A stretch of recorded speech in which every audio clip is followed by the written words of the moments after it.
Des soldats d'élite du 22e régiment de fusiliers motorisés, intégrés au 44e corps d'armée du groupe de forces Nord, livrent actuellement une bataille acharnée dans la région du village de Gornal, au cœur de la Koursk. La situation sur le terrain est tendue et évolutive, marquée par des progrès significatifs sur le front, comme l'indique le chef du renseignement du régiment, connu sous l'indicatif d'Appel Lavina.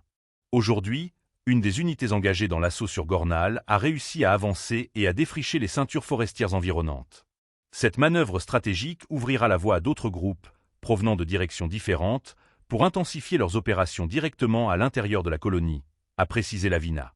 Ces actions font partie d'une offensive plus large, lancée début mars par le groupe Sevé, qui a permis de libérer en quelques jours plus de 1000 km² de territoire, y compris la ville de Soudja, un point névralgique de la région. Les chiffres sont frappants. Selon le ministère de la Défense, les pertes ukrainiennes dans cette zone frontalière de Koursk dépassent déjà 75 000 soldats, associés à la destruction de plus de 400 chars et à des milliers d'unités d'équipements divers. Ces statistiques révèlent l'intensité des combats et soulignent les enjeux géopolitiques en jeu.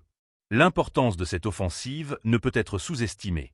Elle représente non seulement un gain territorial, mais également une tentative de redéfinir les lignes de front dans un conflit qui dure depuis des années. Les forces armées ukrainiennes, sous pression constante, se retrouvent face à une stratégie de contournement et d'encerclement, mettant en exergue la nécessité d'une réévaluation tactique de leur part. Les habitants de la région, pris entre les feux des opérations militaires, vivent une situation de stress permanent.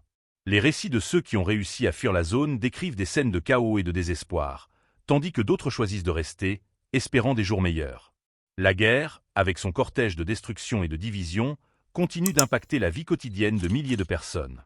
Face à cette escalade, la communauté internationale observe attentivement. Les implications de ces combats vont au-delà des frontières, touchant des enjeux économiques et diplomatiques cruciaux. Les décisions prises dans les prochaines semaines pourraient bien façonner l'avenir de la région et influencer les rapports de force sur le continent.